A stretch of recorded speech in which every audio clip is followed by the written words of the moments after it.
Hi అండి అందరికీ welcome back to my channel. నేను మీ శైలక్ష్మి.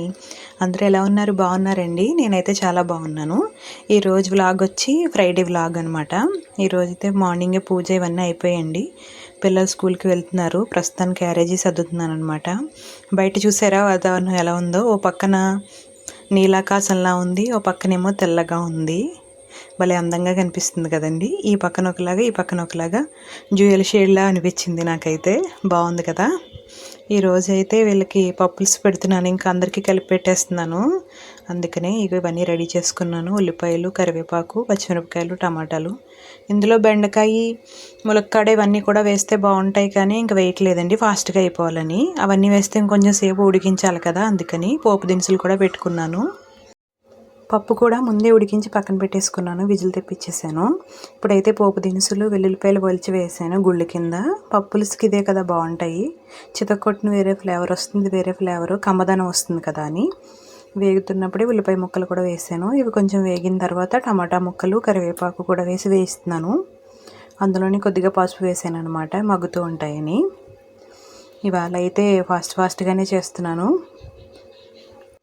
ఇందులోనే బెండకాయ ఇంకా ములక్కాడ ఇవన్నీ వేస్తే ఇంకా బాగుంటుంది పప్పులుసు.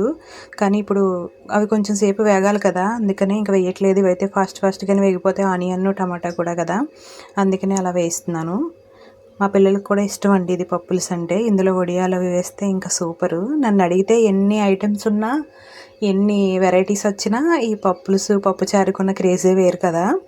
బోరు కొట్టంది ఇది చెప్పాలంటే. నేనైతే అలా అనుకుంటాను. ఇంకా పసుపు వేస్తున్నాను. ఇవన్నీ వేసి వేగిన తర్వాత చింతపండు నీళ్ళు పోసేస్తాను అనమాట. కొంచెం మరిగిన తర్వాత ఉడికించిన పప్పు వేసేసుకోవడమే, అంతే అండి. నా స్టైల్లో అయితే నేను ఇలా చేస్తాను. చింతపండు పొడిగా నానబెట్టానని చెప్పాను కదా, ఇదిగో ఇది పిసికేసి పోసేయడమే. పులుసు అయితే చాలా బాగా వచ్చింది, టేస్ట్ అయితే అండి. అందులో మార్నింగే కదా, కొంచెం కంగారుగానే చేస్తున్నాను. వీళ్ళ క్యారేజీ కూడా ఇదే కదా. లేదు అంటే నార్మల్గా వీళ్ళకి ముందు ఏదో ఒకటి వండేసి తర్వాత నేను మాకు వండుకుంటాను. అప్పుడైతే కొంచెం కంగారు ఉండదు. కానీ ఇప్పుడు ఇంక అందరికీ కలిపి చేసేస్తున్నాను కాబట్టి కొంచెం కంగారుగానే చేస్తున్నాను. ఇప్పుడు మరుగుతుంది, పప్పు వేసేసాను, అంతే అండి. ఎంతో టేస్టీగా ఉండే పప్పులుసు రెడీ.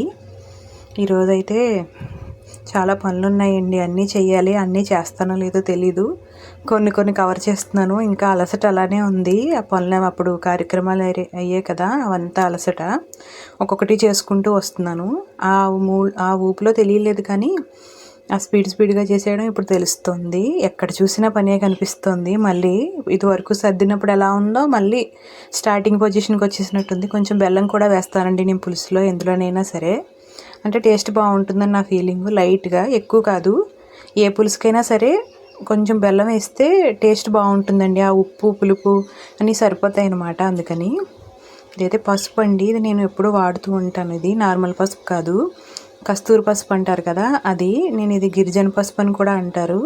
నేను తెప్పించుకుంటాను స్పెషల్గాను. మన కాళ్ళకి పసుపు రాసుకోవడానికి కానీ, మొహానికి రాసుకోవడానికి కానీ, దేనికైనా మన కూరల్లో, కర్రీస్లో మంచి కలర్ వస్తుంది. ఇది చాయ్ పసుపు చాలా బాగుంటుందండి. ఎప్పటి నుంచో వాడుతున్నాను. ఎన్ని రోజులైనా కూడా ఇది పురుగు పట్టదండి. నేను చాలా చూశాను, కానీ ఇది ఎప్పుడు 1 year ఉండిపోయింది. ఒకసారి అయితే ఎక్కువ వాడలేదు, అలానే ఉంది, కానీ చిన్న పురుగు కూడా పట్టలేదనమాట. ఇంకప్పటి నుంచే ఫిక్స్ అయిపోయాను ఇంక ఇదే తెప్పించుకుందామని. మన ఫేస్కి కూడా చాలా మంచిదండి పసుపు. కస్తూరి పసుపు అంటారు కదా, అన్వాంటెడ్ హెయిర్ అది ఉన్నా కూడా ఇది రాసుకోవడం వల్ల తగ్గుతుందంటారు. నేను ఎప్పుడైనా ఫేస్కి రాసుకున్నప్పుడు వీటన్నిటిలో కూడా ఇదే యూజ్ చేస్తాను. ఇదిగోండి చూపిస్తున్నాను. గిరిజన పసుపు అంటారట ఇది. అదే ఆయుర్వేదం షాపులో అది దొరుకుతుంది. ఈసారి అయితే పెద్ద ప్యాకెట్ తెప్పించేసాను. ఇంకా చాలా బాగుంటుందండి ఇది. ఎక్కువ నేను ఇదే వాడతాను. ఈ మధ్యన ఈ కార్యక్రమాల హడావిడిలో మొక్కలకి నీళ్ళే పోయట్లేదు. నేను మర్చిపోయాను వీటి సంగతి. మొత్తం ఎండిపోయినట్టు అయిపోయాయి. మా అబ్బాయి ఇంటి దగ్గర ఉంటే స్కూల్కి వెళ్ళినప్పుడు అయితే వాడు పోసేసేవాడు. ఇంకా నాకు గుర్తులేదు, ఈరోజు గుర్తొచ్చింది ఏంటి ఇలా వదిలేసానని. ఇంకా వీటన్నిటికి నీళ్ళు అయితే పోస్తున్నాను. ఈవినింగ్ 5 అవుతుంది ఇప్పుడు. వీటన్నిటికి నీళ్ళు పోసేసిన తర్వాత చీడ పట్టేస్తున్నాయండి, చెప్పాను కదా. ఇవి కొంచెం బాగానే ఉన్నాయి, ఆ పక్కవైతే బాగా చీడపట్టాయి. ఇంక వీటిని బాగా పోయాలి. వంగ మొక్కలకి నీరే ఎక్కువ పోయాలండి. ఎంత నీళ్ళు పోస్తే అంత బాగా కాస్తాయి వంకాయలు. ఇదంతా అయిపోయిన తర్వాత బట్టలు మడత పెట్టాలండి ఇప్పుడు. అప్పటి నుంచి ఉతికినవన్నీ ఒక కుర్చీలో పడేసాను అనమాట. మడత పెట్టడమే అవ్వట్లేదు, ఏదోటి అలా సరిపోతుంది. అందుకని ఈరోజు అయితే బట్టలు మడత పెట్టాలి అని అనుకుంటున్నాను. సగం మడత పెట్టేశాను. ఉతికివి చాలా ఉన్నాయి. అప్పుడు ఆ వారం రోజులు కొద్దిగా వానది కురిసిందండి ఇక్కడ. అందువల్ల ముఖ్యమైనవే తడిపి మిగతావన్నీ పక్కన పెట్టేశాను. ఇప్పుడు అవన్నీ తీస్తున్నాను అనమాట ఒక్కొక్కటిని. కొన్ని బట్టలు అయితే మడత పెట్టేశాను, కొన్ని ఏమో ఆరేసాను, అవన్నీ తీస్తున్నాను. ఉతకడం ఒక వంతు, ఆరేయడం ఒక వంతు, మడత పెట్టడం ఒక వంతు అయిపోయింది. అమ్మో చాలా కష్టం అండి. బట్టలు అలా తరగవండి. అలా చేస్తూనే ఉన్నా ఉతుకుతూనే అలా వస్తూనే ఉంటాయి. కుర్చీలో చూడండి, ఇంక ఇవన్నీ మడత పెట్టాలి. బయట వదిలేస్తే కుక్కలు లాగేస్తున్నాయి. వెంటనే పెట్టేసి సర్దేయాలన్నమాట లోపల. నా వీడియోస్ నచ్చితే లైక్ చేయండి, షేర్ చేయండి, సబ్స్క్రైబ్ చేయడం మాత్రం మర్చిపోకండి. ఇంక ఇవన్నీ కూడా తీస్తున్నాను. ఇంకా చాలా ఉన్నాయండి, మిగతా రేపు పెట్టాలి. ఇంకంతే, ఇలా సరిపోతుంది. Thank you guys, bye.